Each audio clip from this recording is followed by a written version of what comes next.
You know, I've sat on this bench for a long, long time. I've seen thousands of faces.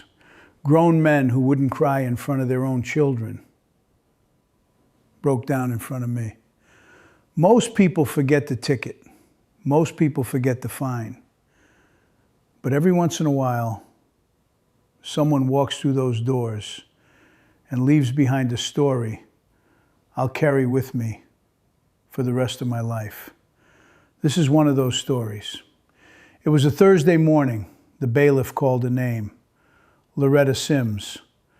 A round-faced woman in her 60s stood, flour still dusted on her apron, a small cake box in her hands.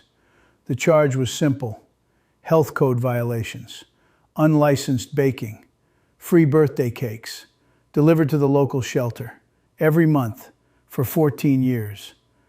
"Mrs. Sims," I said gently, "your bakery downtown is fully licensed. Why bake separately for the shelter?" She held the cake box tighter. "Your Honor, because 14 years ago, I found out my own birthday was never celebrated as a child." The room quieted.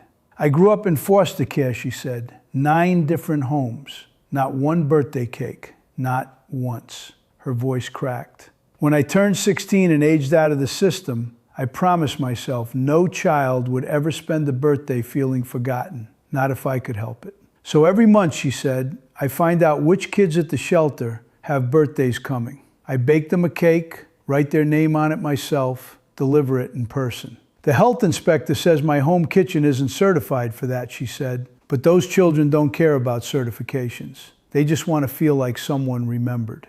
I felt something tighten in my chest. A woman who once had nothing, making sure no child ever felt that same nothing again. Now here's where the story could end. Charges dismissed, everyone goes home. But that's not what happened. A young woman stood up in the back row, culinary uniform, tears already falling.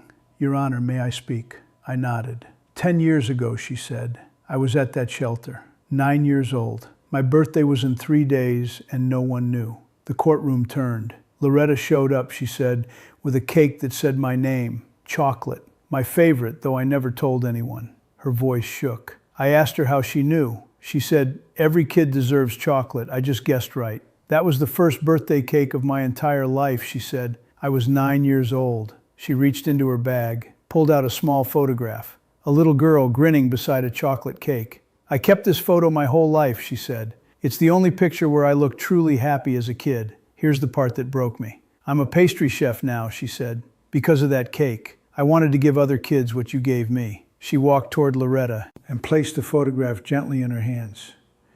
"I want you to see what one cake did," she said.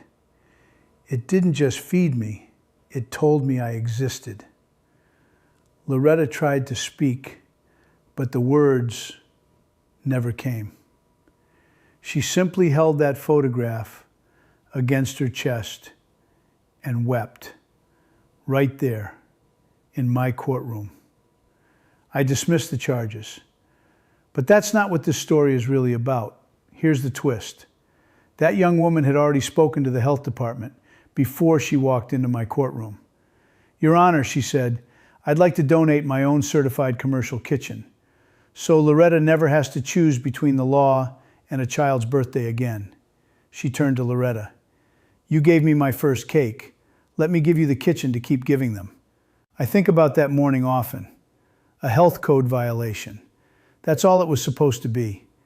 But it became a lesson about how one cake with one name written on it can tell a forgotten child that they matter. So today, think of the children who feel invisible, the birthdays that pass unnoticed. Sometimes the smallest gesture, a name written in icing, can be the first proof a child ever gets that they exist. Thank you for listening.